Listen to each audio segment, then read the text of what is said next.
So, when you buy a house, you usually hire an inspector to come out before you actually, close the deal. Right, yeah. You want to know what you're getting into. Exactly. It's a very rational, linear process. Mhm. The inspector goes down into the basement with a flashlight, maybe a clipboard. Mm-hmm. They look at the foundation and they tell you if there's a bit of dry rot in the joists, or, maybe they point out a leaky copper pipe near the water heater. It's structural, right? It's Yeah. binary. Yeah, it's a completely fixable problem. Right. You get a PDF report, you negotiate a few grand off the asking price, you hire a plumber, and you fix the pipe. The system works because the rules of the house are totally static. Right. The physics of the house don't suddenly change on you. But imagine you get that inspection report back, and the guy just looks at you dead in the eye and says, "Hey, the concrete is actively turning into a liquid. Oh, man.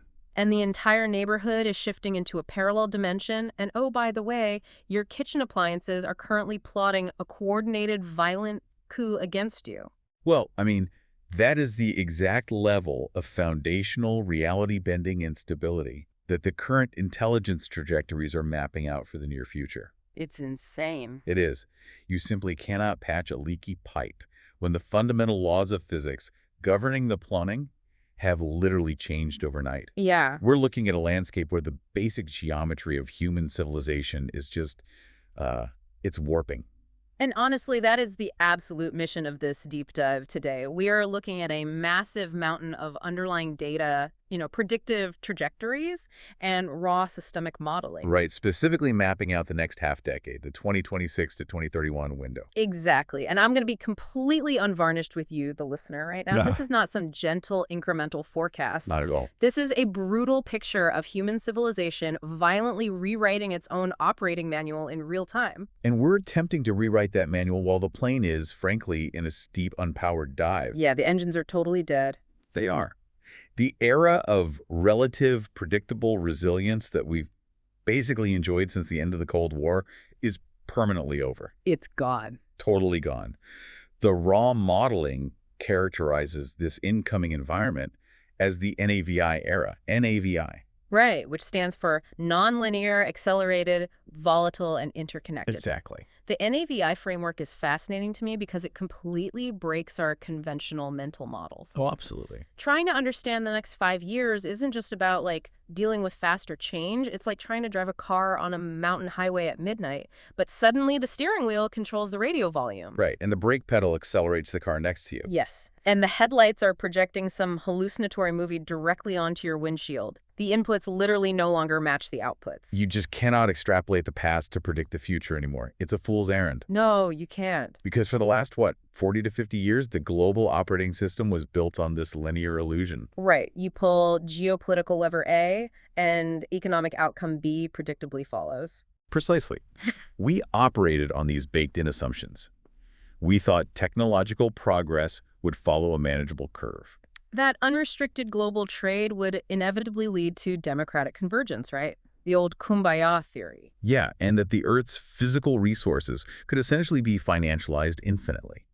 But what the current synthesis of intelligence just screams at us is that every single one of those foundational assumptions has catastrophically failed. It's a total structural collapse. It is. We aren't experiencing a temporary market correction or, a momentary political disruption. We are crossing hard structural tipping points. From the governance of the lunar surface all the way down to the synthetic manipulation of our literal DNA, the systemic friction is just exponential. It really is. So let's take that concept and walk straight into the absolute engine room of this shitstorm, which is the global economy. Yeah, let's go there. Because if there is one central dogma that defined the world you and I grew up in, it was laissez-faire globalism. We totally bought into this idea of frictionless supply chains. The prevailing wisdom was that if we all just trade together, right? Right. If we all integrate our economies and buy each other's cheap consumer electronics and liquefied natural gas, we will become far too wealthy and comfortable to ever bomb each other. And according to the raw numbers we're looking at now, that idea isn't just taking a brief pause. No. It is structurally dead. The bedrock of international trade has been violently ripped up and replaced. Replaced by what, exactly? Because it feels like state interventionism is just the new global religion. That is exactly what the predictive models indicate. Heavy-handed state interventionism is the undisputed dogma of the 2020s and 2030s. So we've basically careened away from cost-driven globalization. Right. The old model, where you just manufacture wherever labor is cheapest, is gone. We've slammed headfirst into an era where geopolitical policy, not market price, dictates who actually survives. The state is back, and its grip on private capital is completely suffocating. It is. We're talking about massive industrial subsidies, direct government ownership stakes in private enterprises, and these brutal local content mandates. Yeah, the data really highlights how major Western coalitions are implementing rules that practically force foreign investors to hand over their proprietary tech. And use domestic labor just to access the consumer market? It's extortion, basically. And politicians love to use the term friendshoring, which, I mean, it sounds like a delightful corporate retreat. It does. It sounds very cozy. But mechanically, what we're looking at is a total balkanization of the global economy. Friendshoring is merely a polite, diplomatic euphemism for economic warfare. That's what the data shows. Period. Right. And to understand the gravity of this, we have to look at the structural drivers. This isn't just some temporary populist mood swing driven by a single election cycle. No, it's a hardened reality forced upon governments by crushing domestic fiscal pressures.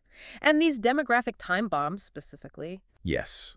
The rapidly aging and shrinking workforces in the industrialized world are a huge factor, combined with sheer, unadulterated national security paranoia. Which fundamentally changes how money moves. I mean, it used to be that tariffs were a dirty word in classical economics. Right, something you only deployed when you were throwing a diplomatic tantrum. Exactly.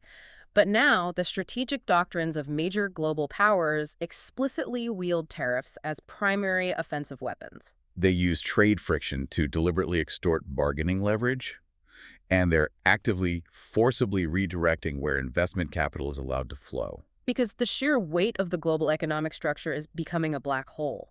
I mean, the trajectories put global public debt right now at a staggering 235% of GDP. It's an unfathomable number. In the U.S. alone, federal debt is projected to break 103%. So consider the mechanics of what a government does when it's drowning in that much sovereign debt, but simultaneously feels an existential threat from rival nations. It just prints money. It prints money, and it borrows heavily to fund massive defense buildups and domestic industrial policies. And in doing so, the state basically acts like a massive sponge, sucking up all the available capital in the room. Exactly. This completely crowds out private investment. Borrowing costs stay agonizingly high, and private innovation gets choked off. Unless, of course, it directly serves the state's security apparatus. Right, then the floodgates open. But the downstream effect on a regular business is wild. You are no longer just a company making like bicycle parts or medical tubing. You are effectively an unwilling geopolitical actor. You aren't optimizing your supply chain for the cheapest raw aluminum anymore. You are optimizing for sheer political survival. Which means you are dealing with what the raw intelligence terms the silent tariff. Ah, the silent tariff. It's not just the big, flashy border taxes you read about in the headlines. No, it is the pure weaponization of bureaucratic friction. And it is perhaps the most insidious economic weapon currently being deployed. How does it actually manifest on the ground, though? It manifests as endless documentation hell at the border. Sudden, inexplicable, quote-unquote, random physical inspections of your cargo. Oh, right. And those incredibly complex, constantly shifting origin substantiation requirements. Yes, meaning you have to legally prove exactly where every single atom of your product was mined, refined, and assembled. So you might not face a 50% import tax, but your shipping containers might just sit in a port for 4 months waiting for a bureaucratic stamp that magically never materializes. Exactly. Let's ground this for the listener. Imagine you're running a mid-sized medical device company. Okay, sure. You need a specific resin from overseas to make your product. The silent tariff means your trade issues have moved entirely out of the logistics department. Right, where guys used to just negotiate shipping rates over a beer. Right. And now those issues are the primary waking obsession of your core legal team. Because a held shipment is no longer just a supply chain hiccup. It is a massive existential legal dispute that burns through your operating capital like wildfire. And it's not just physical cargo getting trapped in this bureaucratic hellscape. It's human beings. Oh, the visa wars. We are entering an era of absolute visa wars. The weaponization of human capital is a defining feature of the NAVI environment. Governments are aggressively using visas and extreme vetting procedures as instruments of pure retaliatory leverage. The predictive models highlight the very real, practical threat of sudden talent lockouts. Imagine a sudden diplomatic freeze occurs between two rival nations. Overnight, the wage-weighted visa systems are weaponized. Just instantly decapitating a rival firm's research or executive capabilities in that region. It's the complete weaponization of the mundane. You feel safe because you didn't get hit by a kinetic missile strike. But suddenly you can't get your lead systems engineer across a border to fix a critical server, and your supply of raw materials is being held hostage by some mid-level bureaucrat. It's an absolute kick in the teeth to anyone trying to build or maintain physical infrastructure right now. And all of this friction, all of it, is compounding right as we hit the major catalyst for the 2026 to 2031 window. Right. The massive structural energy shock. Yes. The baseline intelligence data maps out a severe kinetic escalation in the Middle East in early 2026. And we have to be clear, this isn't modeled as just another regional proxy flare-up. No, it is a direct strike at the central artery of the global economy. The explicit threat matrix focuses on the Strait of Hormuz. We are talking about a physical maritime choke point that handles roughly 25% of the world's global oil supply. Alongside massive, critical volumes of liquefied natural gas and agricultural fertilizer. The economic modeling on this is just grim.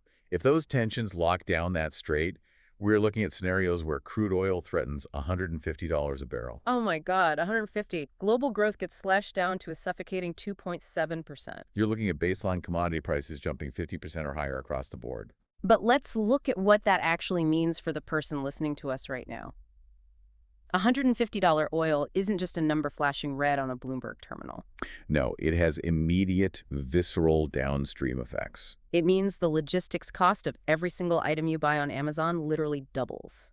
It means your winter heating bill forces you to carry credit card debt just to keep your house warm. And it means the fertilizer shortage spikes the cost of grain, which spikes the cost of meat.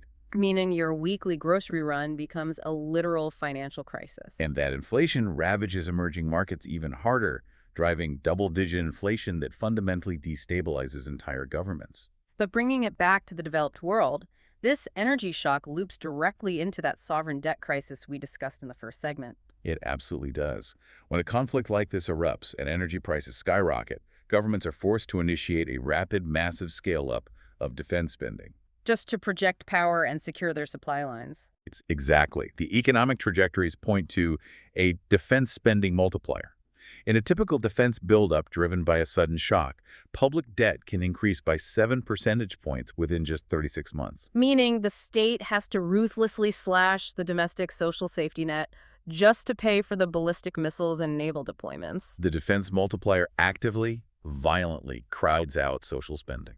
So consider the sheer societal friction of this equation for a second. It's a powder keg. You have inflation gutting the purchasing power of the working class, energy costs going through the roof, and the government is simultaneously gutting healthcare, infrastructure, and social services.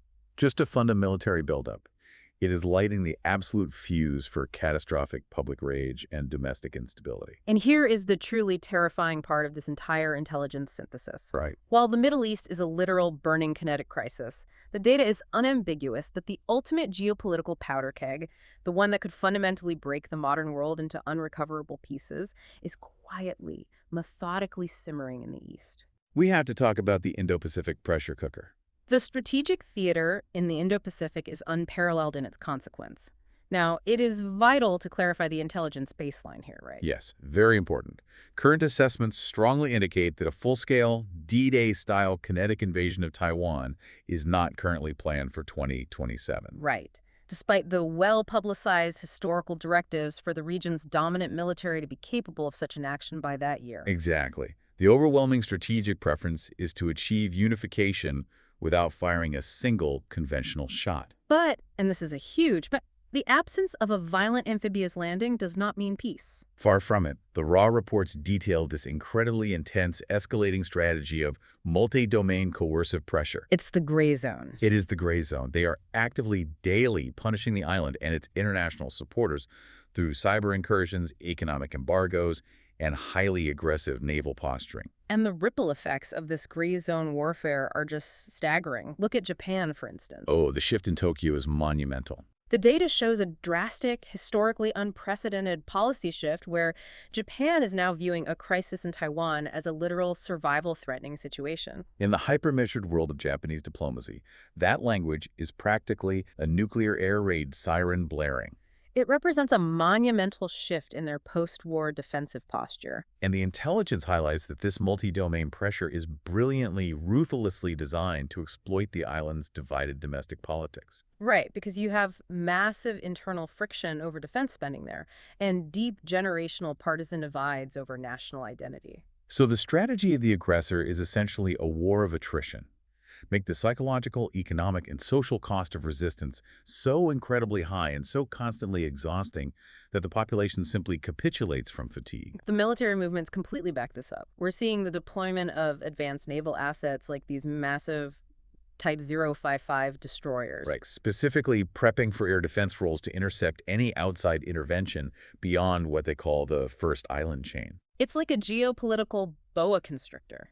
It's not about the violent, sudden, bloody strike. No, it's about wrapping around the target and slowly, methodically, relentlessly squeezing the oxygen out of the room until resistance is physically impossible. And the reason a hot war in this specific theater completely dwarfs the economic impact of the Middle East conflict is due to what it controls. A kinetic conflict in the Strait of Hormuz creates an energy crisis. But a kinetic conflict over Taiwan severs the global nervous system. The advanced semiconductors. The advanced logic chips that power quite literally everything in the modern world. Everything. From your smartphone to the ABS brakes in your car to the guidance systems in hypersonic missiles. And the massive data centers running global finance.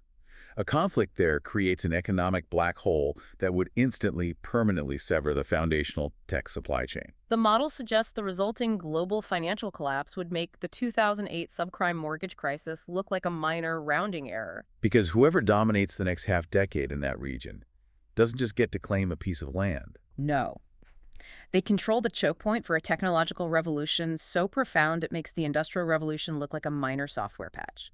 Which brings us to the ultimate force multipliers of the NAVI era. AI 2.0 and the dawn of quantum supremacy. The technological acceleration locked within this 2026 to 2031 window is the primary driver of all this geopolitical paranoia we've been talking about. We are currently undergoing the brutal, totally disruptive pivot from generative AI to AI 2.0. Right. Generative AI, as we know it today, essentially acts like a really fast, highly educated intern. You give it a prompt, it gives you a draft, it's a single-turn interaction. Exactly.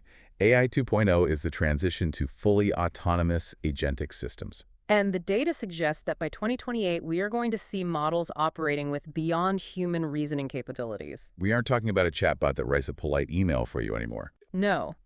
We are talking about an AI that can be handed a highly complex, multi-week project. Like, hey, optimize the logistics routing for this shipping company across 3 continents while accounting for incoming weather systems and tariff fluctuations. And it just goes off and executes it totally unsupervised.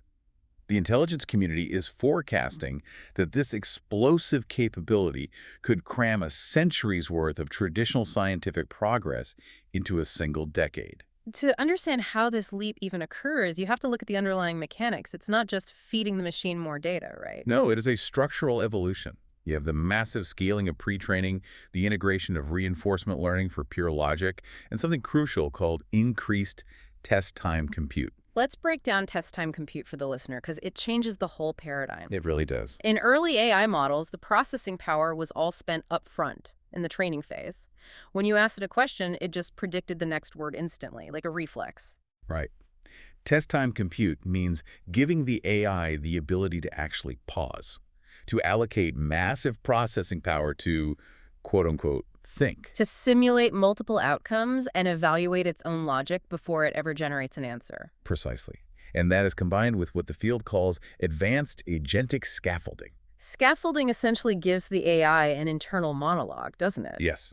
It allows the system to break a massive long-horizon goal into smaller steps. It can double-check its own math, realize it made a mistake, self-correct, and try a completely different path. All without a human ever prompting it again. Exactly. So which brings up the deeply existential question.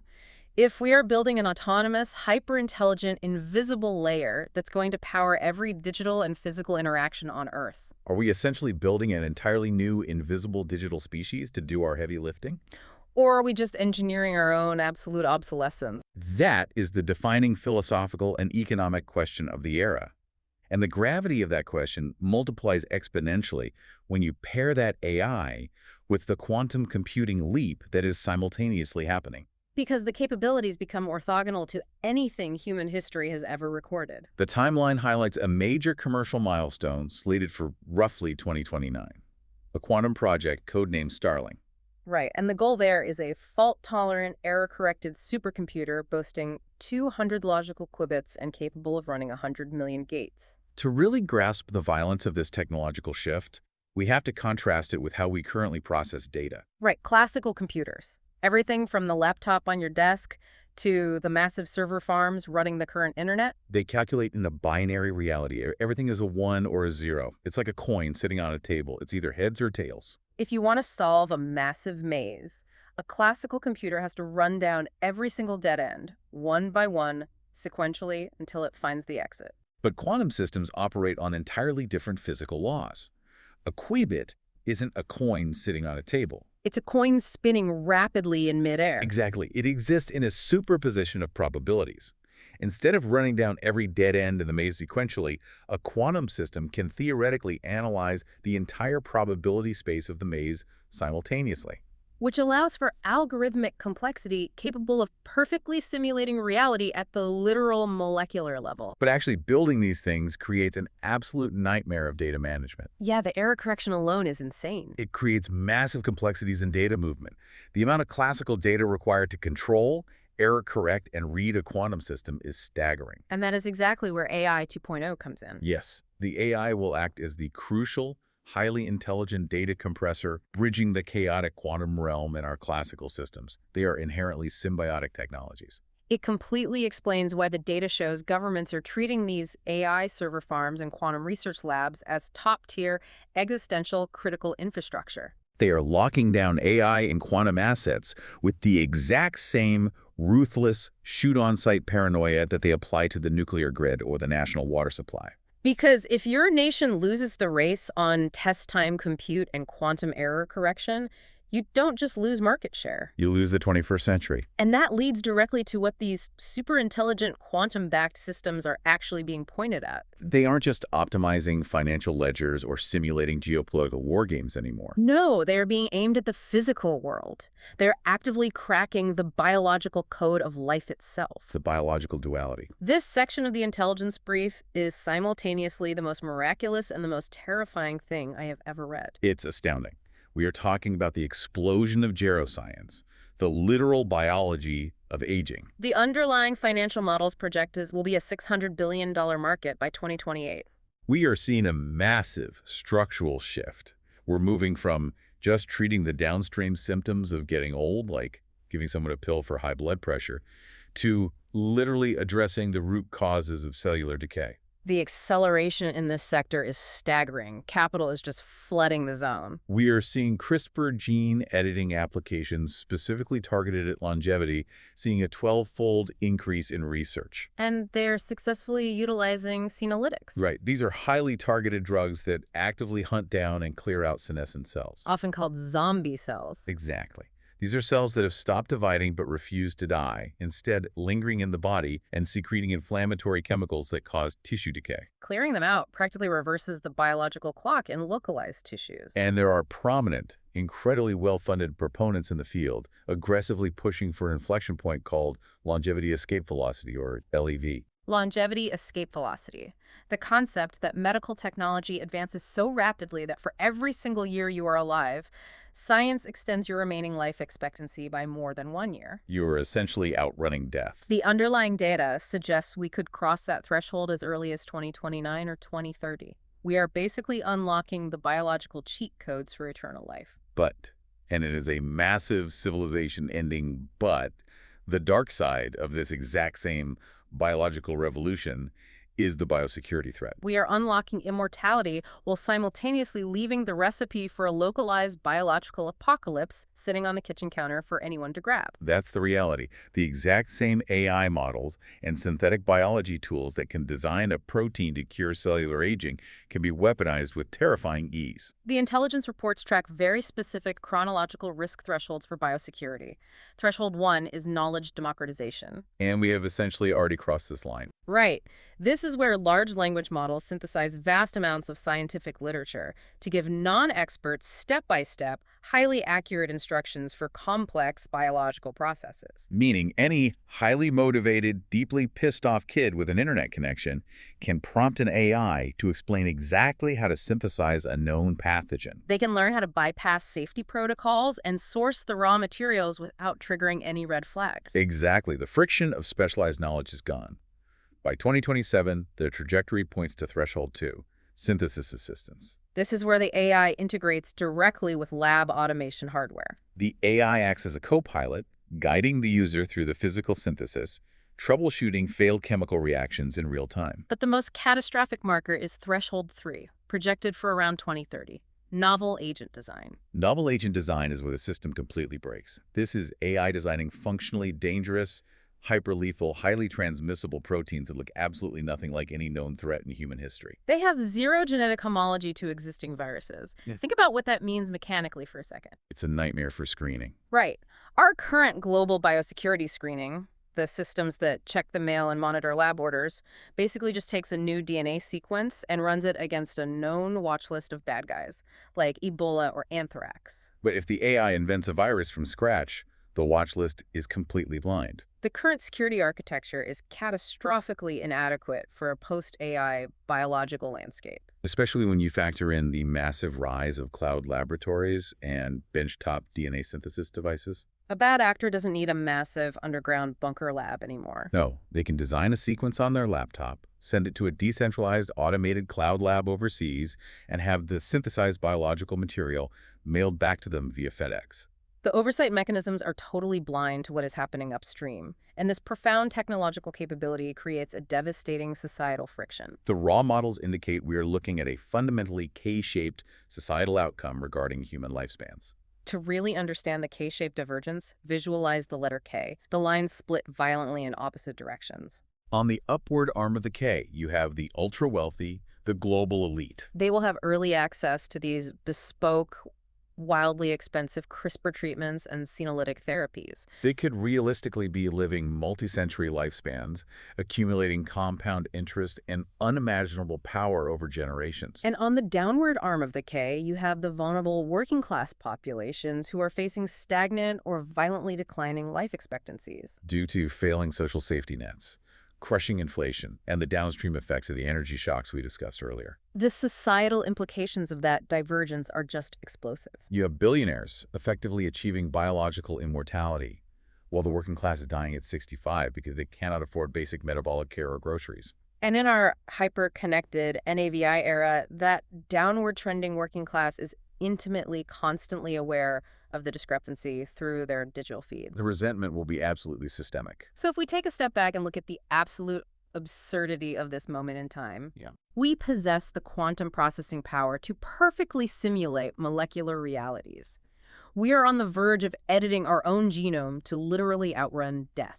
And yet, when we look at the next segment of this raw data, human civilization might literally tear itself apart over a glass of fresh water and a spool of copper wiring. It is the ultimate tragic paradox of the NAVI era. The ultra-advanced technologies we need to survive this century.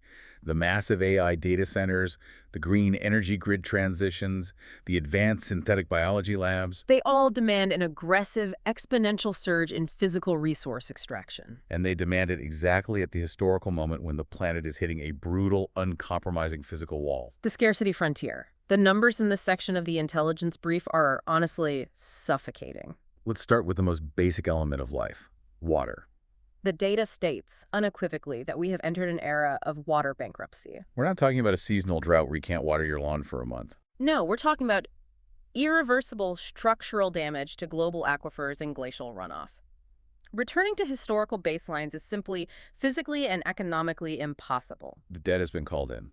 And because freshwater is now a fundamentally bankrupt, scarce asset, it is being explicitly weaponized by states. The shift is moving completely away from collaborative, project-based water management to highly aggressive, system-level water control strategies. We see it clearly in the data trajectories. Look at the 2025 suspension of the data exchange under the Indus Waters Treaty between major South Asian nuclear powers. That was a direct punitive lever. They literally used the flow of a transboundary river as a geopolitical weapon of retaliation. It's terrifying. We see the exact same existential friction in the Nile Basin, where massive dam projects are operating and filling reservoirs without any binding downstream agreements. Threatening the absolute lifeblood of neighboring nations. Or the upper Mekong, where downstream flows are being choked off to Southeast Asian nations, just decimating their agriculture. When a nation upstream can control the timing and volume of a river, they control the basic survival of the nation downstream.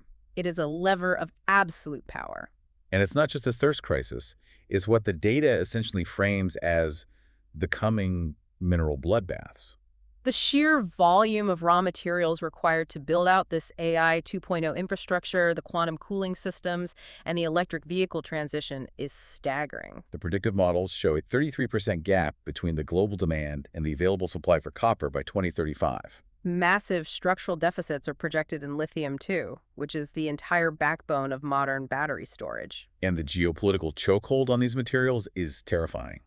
One single superpower currently controls over 90% of the world's refined rare earth and advanced magnets. This extreme market concentration has turned critical minerals into tools of blunt, highly effective political coercion. We are seeing major Western alliances frantically scrambling to sign bilateral frameworks across the global south, desperately trying to secure end-to-end supply chains outside of that chokehold. But the physical deficit is moving much faster than the diplomatic frameworks can be built. I mean, you cannot print copper. No, you can't. It's an absolute desperate scramble. Which brings us to a massive structural pivot in the intelligence data. Right. Because Earth is physically tapped out, and because our terrestrial supply chains are structurally balkanized by silent tariffs. And because we are literally running out of accessible copper, the ultimate power struggle is relocating. It is migrating to two completely new, largely unregulated frontiers, literal outer space, and the foundational invisible plumbing of global money. These are the ultimate attempts to rewrite the operating manual from scratch. Let's look at the spatial frontier first. The moon has rapidly transitioned from a site of distant scientific curiosity to the world's absolute newest strategic high ground. It's being targeted as a vital testbed for deeper space missions and a critical untapped repository for resources like water ice and helium-3. The data details a massive impending clash of governance models up there. On one side, you have the Western-led lunar coalition actively pushing the concept of safety zones around their extraction operations. And on the other side, you have a massive rival Eastern coalition explicitly accusing those safety zones of being de facto sovereignty claims that blatantly violate the Outer Space Treaty. It's a literal gold rush, but the prospectors have hypersonic nukes pointed at each other back on Earth. The stakes of this lunar rush couldn't be higher.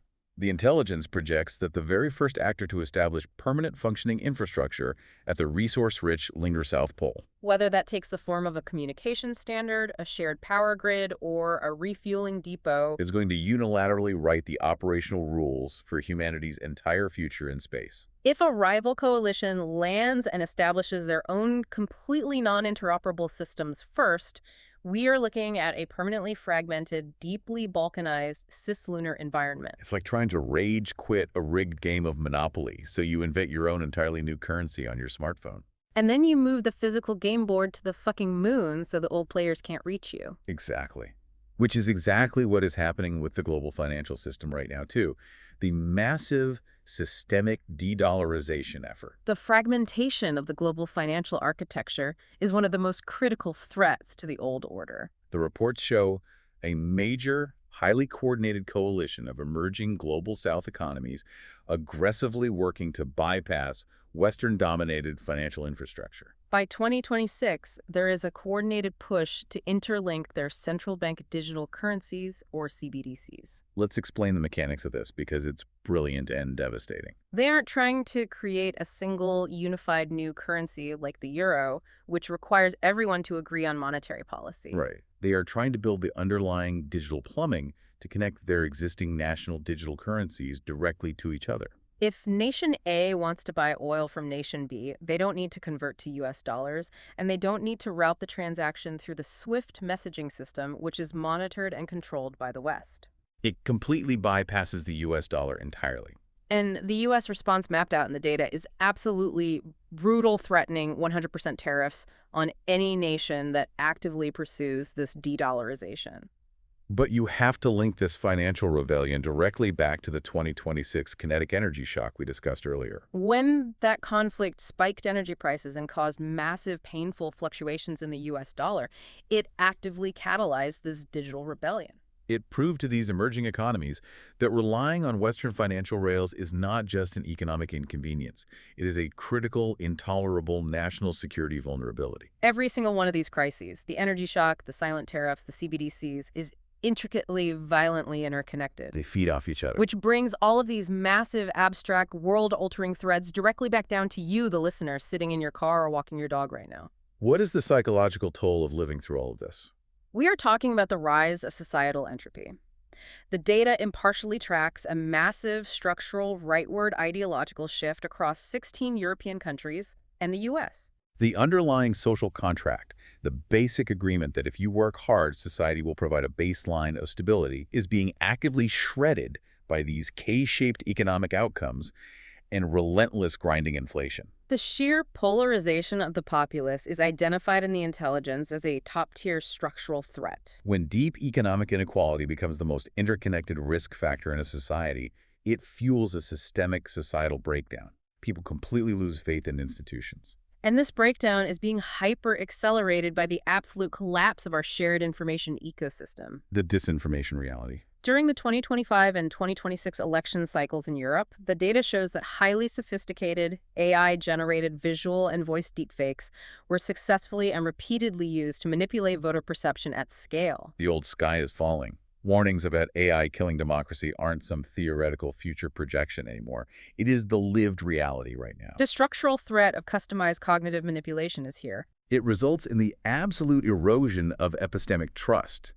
You, as a citizen, are now forced to navigate an environment where simply discerning baseline reality from highly targeted, hyper-realistic, AI-generated fabrication is an exhausting daily chore.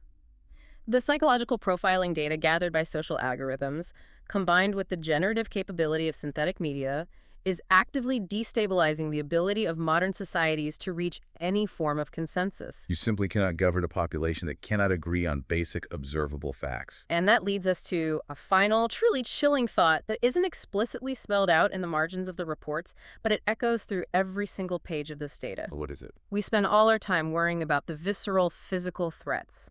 We worry that AI 2.0 will take our jobs and leave us destitute. We worry that autonomous systems will glitch and launch the nukes. We worry that we'll literally starve or freeze because the global supply chain collapsed over a conflict in the South China Sea.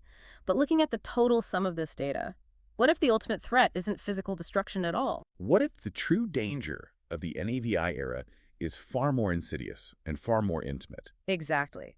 What if this AI 2.0, armed with beyond human reasoning and quantum processing power, custom generates such perfectly isolated, deeply personalized, incredibly comforting reality distortion fields for every single one of us, that the very concept of a shared society simply ceases to exist? Oh, wow. When every person's newsfeed, every person's social interaction, every person's fundamental truth is a bespoke hallucination designed by an algorithm just to keep them endlessly engaged and docile. What holds humanity together when literally no two people live in the same reality? That is the ultimate manifestation of balkanization. We aren't just fracturing supply chains or isolating lunar bases or decoupling digital currencies. We are looking at the total irrevocable balkanization of human consciousness itself. So next time you are lying awake at 3 a.m. and you feel like the foundation of the world is actively turning into liquid beneath your feet, just remember, you aren't crazy. The underlying architecture of reality is actually shifting. Stay curious, Stay relentlessly critical of what you see and keep diving deep.